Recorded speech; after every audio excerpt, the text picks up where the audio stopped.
अवेदना hospital के आयुर्वेद विभाग में पुनः आपका स्वागत है। आइए आज हम बात करते हैं फ्रोजन शोल्डर के बारे में।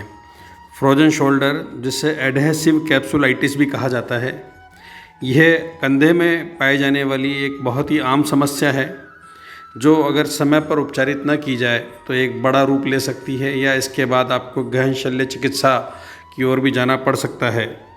तो आइए इसके बारे में विस्तार से बात करते हैं कि फ्रोजन शोल्डर क्या है, क्यों होता है, क्या इसके उपचार और सीमाएं हैं। आइए बात करते हैं। जैसा कि हम सभी लोग जानते हैं, फ्रोजन शोल्डर को चिकित्सकीय भाषा में एडहेसिव कैप्सुलाइटिस कहा जाता है। कंधा 3 हड्डियों ह्यूमरस, स्कैपुला और क्लेविकल से मिलकर बना है, जो साथ में एक बॉल और सॉकेट की तरह काम करते हैं। इन हड्डियों के चारों ओर टिश्यू होते हैं जो उन्हें सीधी चोट से बचाने और तीनों को साथ रखते हुए मूवमेंट का काम करते हैं। इन टिश्यू यानी उत्तकों को कैप्सूल कहते हैं। फ्रोजन कंधों की समस्या तब आती है जब हड्डियों के चारों ओर के उत्तकों के खोल कड़क हो जाते हैं और कंधे के जोड़ को हिलने डुलने से रोकते हैं। इसमें कंधे का कैप्सूल सूजकर मोटा हो जाता है अथवा किसी भी चोट, कंधे की गतिविधियों को कम होना, मधुमेह, न्यूरोलॉजिकल डिसऑर्डर अथवा ऑस्टियोआर्थराइटिस भी फ्रोजन शोल्डर को विकसित करने में मुख्य भूमिका निभाते हैं। आइए जानते हैं फ्रोजन शोल्डर के कुछ अन्य कारणों के बारे में। कंधा फ्रोजन होने का मुख्य कारण कंधे का कम इस्तेमाल करना होता है, जो कि मुख्य रूप से इन वजहों से प्रभावित होता है।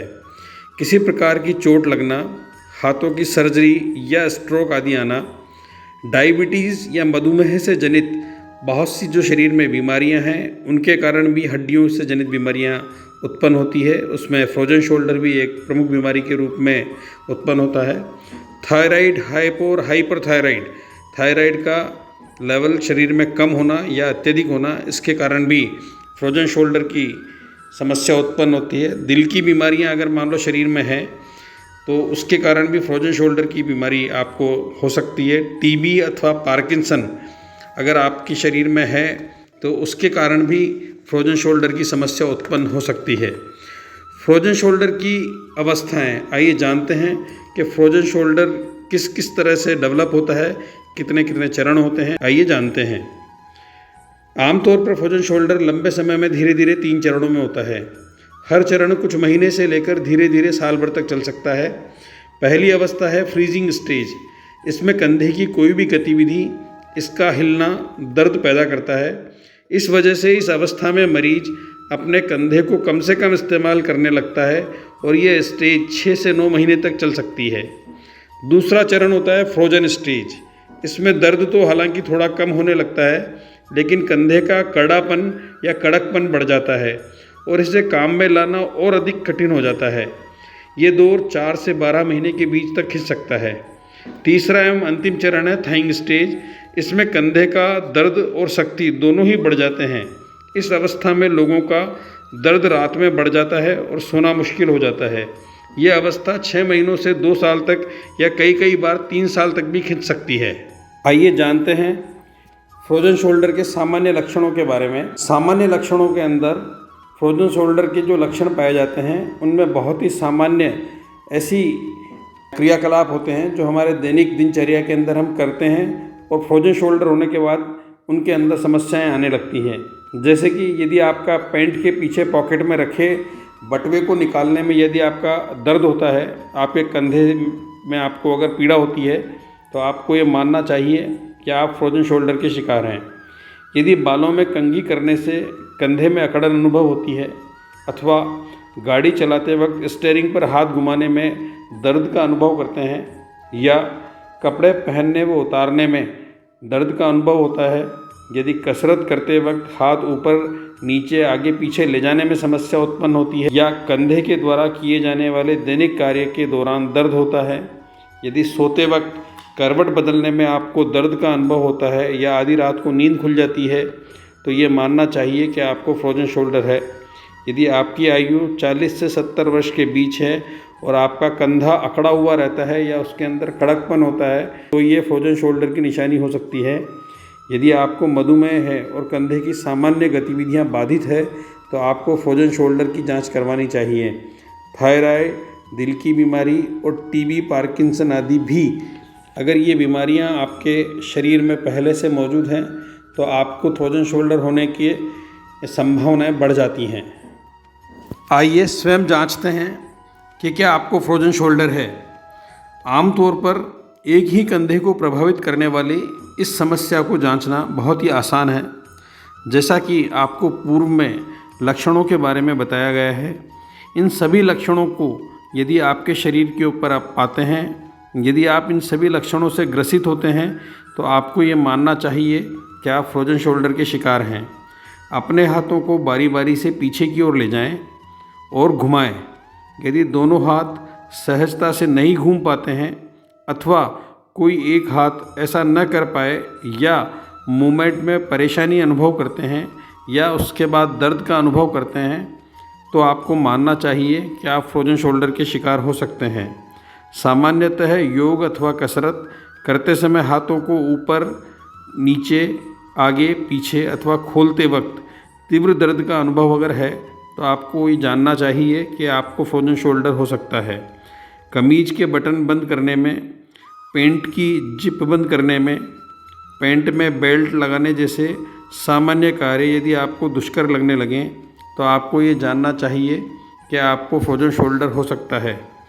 अतः यदि आपको ऐसा सभी लक्षणों का अनुभव होता है तो आपको अपने चिकित्सक से फ्रोजन शोल्डर की जांच करवानी चाहिए। यदि आपको फ्रोजन शोल्डर की स्थिति में तीव्र दर्द का अनुभव होता है तो चिकित्सक से अपनी जांच करवाने से पूर्व आप कुछ उपाय कर सकते हैं जिनसे आप तीव्र दर्द से राहत प्राप्त कर सकते हैं। इस दर्द से राहत प्राप्त करने हेतु कुछ सामान्य निर्देशों की जानकारी हम आपको यहाँ दे रहे हैं। फ्रोजन शोल्डर में जब दर्द ज़्यादा हो तो हाथों को सर के बराबर ऊंचाई पर रखकर सोना चाहिए। हाथों को नीचे 1 या 2 कुशन रखकर सोने से फ्रोजन शोल्डर के दर्द में बहुत आराम मिलता है। फ्रीजिंग पीरियड में किसी भी तरह का व्यायाम करने से बचें, वरना समस्या ज़्यादा गंभीर हो सकती है। चिकित्सक की सलाह पर हीटिंग पैड का इस्तेमाल कर सकते हैं। यह आपके जोड़ों को ऊष्मा प्रदान करता है एवं आपके दर्द में राहत प्रदान करता है। काम करते हुए कंधों को सहारा देने के लिए शोल्डर स्लिंग इस्तेमाल कर सकते हैं। इससे मूवमेंट अपेक्षाकृत आसानी से होगा। कंधों पर भार न पड़े, इसका खास ध्यान रखें। किसी भी प्रकार का खिंचाव कंधे के जोड़ को स्थायी नुकसान पहुंचा सकता है। बगैर योग्य चिकित्सकीय सलाह के किसी भी प्रकार की फिजियोथेरेपी अथवा मालिश अथवा वैकल्पिक कोई भी चिकित्सा जिसमें कंधों में खिंचाव उत्पन्न होता हो का सहारा नहीं लेना चाहिए, अन्यथा आपको दर्द और अधिक तीव्र बढ़ जाएगा। फ्रोजन शोल्डर का उपचार न कराने पर क्या परिणाम होते हैं, आइए जानते हैं। कंधे के जोड़ का स्थायी रूप से बिगड़ जाना अथवा गंभीर शल्य चिकित्सा की स्थिति उत्पन्न होना। यदि आप फ्रोजन शोल्डर का समय पर उपचार नहीं करवाते हैं तो आपका कंधे का जोड़ स्थायी रूप से खराब हो सकता है। अत्यधिक दर्द के कारण नींद में कमी आती है एवं परिणामतः चिड़चिड़ापन एवं मानसिक अवसाद उत्पन्न हो जाता है। शारीरिक व्यायाम एवं योग गतिविधियों के प्रभावित होने के कारण शारीरिक रोग अथवा आलस्य उत्पन्न होता है। मानसिक अवसाद एवं नींद की कमी के कारण व्यावसायिक, सामाजिक एवं पारिवारिक जीवन में बाधाएं उत्पन्न होती हैं। उचित योग्य चिकित्सक से परामर्श न लेने पर धन एवं समय का अपव्यय होता है अथवा धन एवं समय दोनों ही अनावश्यक नष्ट होता है। फ्रोजन शोल्डर का स्थायी उपचार नहीं है, ऐसा भाव मन में आता है और ये और अधिक अवसाद उत्पन्न करता है। फ्रोजन शोल्डर में उपचार की ये पद्धतियाँ कभी न अपनाएं जो कि सामान्यतः आम जनजीवन में प्रचलित है। आइए जानते हैं किन किन उपचार पद्धतियों से सावधानी रखी जानी चाहिए। फिजियोथेरेपी। फ्रोजन शोल्डर के प्रमुख कारण उत्तक कैप्सूल का कठोर हो जाना होता है, साथ ही उसमें सूजन आने के कारण इस समय फिजियोथेरेपी से कई बार गंभीर परिणाम सामने आते हैं। अतः कैप्सूल की स्थिति को सामान्य होने तक फिजियोथेरेपी से बचना चाहिए। वैकल्पिक थेरेपी। अक्सर फ्रोजन शोल्डर होने पर भिन्न भिन्न चिकित्सक अपनी चिकित्सकीय तकनीकों का उपयोग बगैर यह जाने करते हैं कि फ्रोजन शोल्डर की वर्तमान स्थिति क्या है अथवा जोड़ की वर्तमान स्थिति क्या है अथवा कब कौन सी तकनीक का प्रयोग किया जाना चाहिए। ठंडा सेक। कंधे के ऊतक चूँकि कठोर हो जाते हैं, ऐसे में ठंडे सेक से इनकी कठोरता और अधिक बढ़ती है, किंतु ठंडे सेक से रक्त प्रवाह अत्यंत कम हो जाता है। इस कारण दर्द के अनुभव में कुछ कमी आती है, किंतु यह फ्रोजन शोल्डर की स्थिति को और अधिक बढ़ाता है। पहलवान या मालिश करवाना। सामान्यतः पारंपरिक परिवेश में हड्डी एवं मांसपेशियों की चोटों का उपचार स्थानीय पारंपरिक पहलवान, हकीम आदि से करवाया जाता है, जिसके दुष्परिणाम अक्सर देखने को मिल जाते हैं। दर्द निवारक गोलियों का सेवन। फ्रोजन शोल्डर में कंधे में अत्यधिक पीड़ा होती है, अतः बगैर रोग की पहचान किए रोगी दर्द निवारक गोलियों का सेवन करने लगता है, जिससे कुछ समय के लिए दर्द से तो राहत मिलती है, लेकिन शरीर के अन्य अंग जैसे लीवर, किडनी आदि के अंदर बहुत ही अधिक नुकसान होता है। कैल्शियम की गोलियों का सेवन। फ्रोजन शोल्डर को सामान्य हड्डियों के क्षरण से होने वाला दर्द मानकर अक्सर रोगी कैल्शियम का सेवन प्रारंभ कर देते हैं, जो कंधों के जोड़ों में कैल्शियम के अत्यधिक जमाव का कारण बन जाता है एवं इससे जोड़ और अधिक कठोर एवं जाम हो जाते हैं। इसके कारण जोड़ों में घर्षण होता है और दर्द अधिक बढ़ता है। अनावश्यक शल्य क्रिया।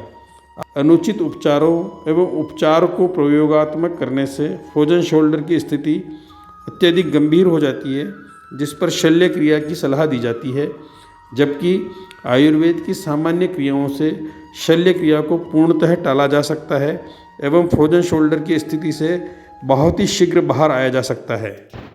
भारतीय परिवेश में फ्रोजन शोल्डर का उपचार भिन्न भिन्न तकनीकों के माध्यम से किया जाता है, किंतु आज भी फ्रोजन शोल्डर की स्थिति के लिए केवल आयुर्वेदिक उपचार ही सटीक एवं सुरक्षित है। आइए हम जानते हैं कि आयुर्वेद का सटीक एवं सुरक्षित उपचार किस प्रक्रिया के माध्यम से किया जाता है। सर्वप्रथम शारीरिक जांच और लक्षणों के आधार पर फ्रोजन शोल्डर की पुष्टि की जाती है। उसके उपरांत आवश्यक होने पर एक्सरे, एमआरआई, सीटी स्कैन या अन्य कोई जांच यदि आवश्यक है तो वो करवाकर बीमारी के बारे में, रोग के बारे में पुष्टि कर उपचार का सटीक आकलन किया जाता है।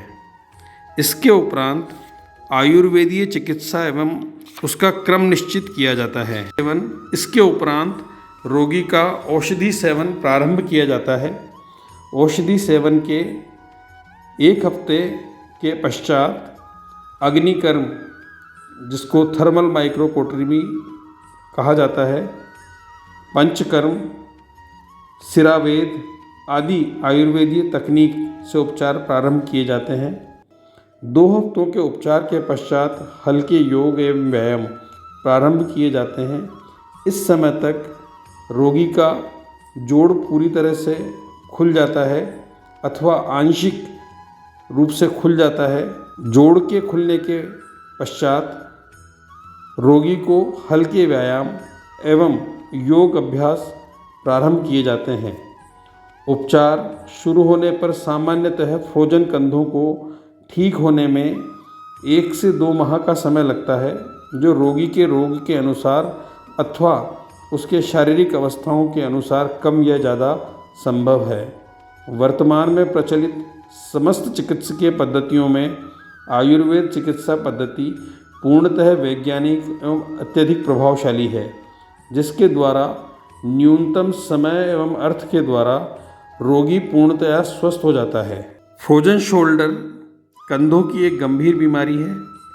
आप निश्चय ही किसी न किसी ऐसे रोगी को जानते होंगे जो फ्रोजन शोल्डर से ग्रसित है, किंतु हमारा उद्देश्य आपकी चिंताओं को बढ़ाना कदापि नहीं है, बल्कि आपको सचेत करना है।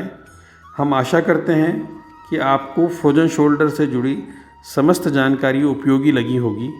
फ्रोजन शोल्डर से संबंधित अपनी चिंताओं और समस्याओं के लिए हमसे संपर्क कर सकते हैं। और अधिक जानकारी या अपने समग्र स्वास्थ्य से जुड़ी किसी भी प्रकार की समस्या के लिए अवेदना हॉस्पिटल एंड रिसर्च सेंटर पर मेडिकल एक्सपर्ट से संपर्क कर सकते हैं।